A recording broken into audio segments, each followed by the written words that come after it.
They are out of touch.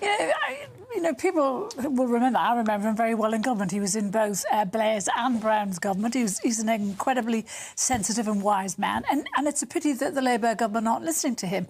And for him to say this, I think, is a pretty big thing, because he's kind of interfering in what MPs are doing, and he's exactly right to. Because we know that 80 Labour MPs wrote to Burnham and asked him to pause all Mahmood's reforms.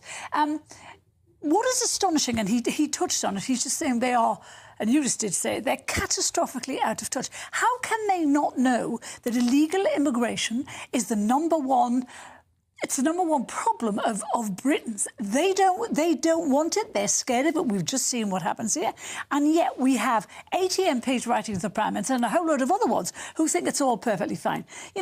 I don't know what they think is going to happen if they keep on admitting the thousands and thousands coming out. The bottom line is we can't afford it. But the fact that they don't understand what the people of this country think about illegal immigration, it's just astonishing. It's actually dangerous. It means that they're never going to do what the British people want them to do on immigration, and that means this problem can only get worse under Labour. Well, you've got a ready-made, baked-in dispute happening around the cabinet table here. You've got Angela Rayner, Miatta Fahnbulleh and Wes Streeting, remarkable for a Defence Secretary, by the way, to seemingly not think that Shabana Mahmood's reforms on immigration are a good thing.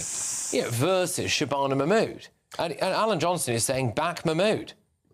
Alan Johnson is right. Let's not forget that the Prime Minister, Andy Burnham, was also quite critical of Shabana Mahmood's actually quite reasonable proposals in many ways. I don't think they go far enough. She's sort of a bit half-baked. She's trying to put reforms clothes on slightly, but she hasn't gone far enough.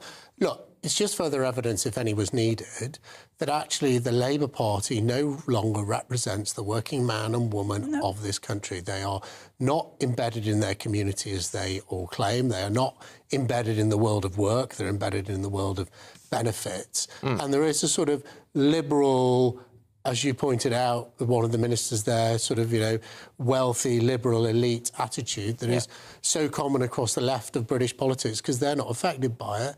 They're just not in touch with it.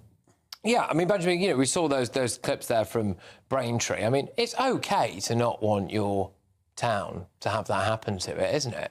I mean, in that clip, you just see a load of people being perfectly polite and causing no disruption. I mean, when the person behind the camera was asking them questions, there was no aggression, there was no, conflict. So I don't see particularly what's the problem with those people in that video. They may well be perfectly honourable and wanting to build a life here, and they shouldn't be demonised for that. Well, they shouldn't be here. Honourable is a weird word for a whole lot of people lying around in the street doing nothing. They were sat waiting for the pharmacy, according to the narration, which is what anybody would do. And also to brand these people, the Labour politicians, as wealthy, out-of-touch elite. I mean, Angela Rayner, who grew up in abject poverty, Miatta Fahnbulleh... made 180,000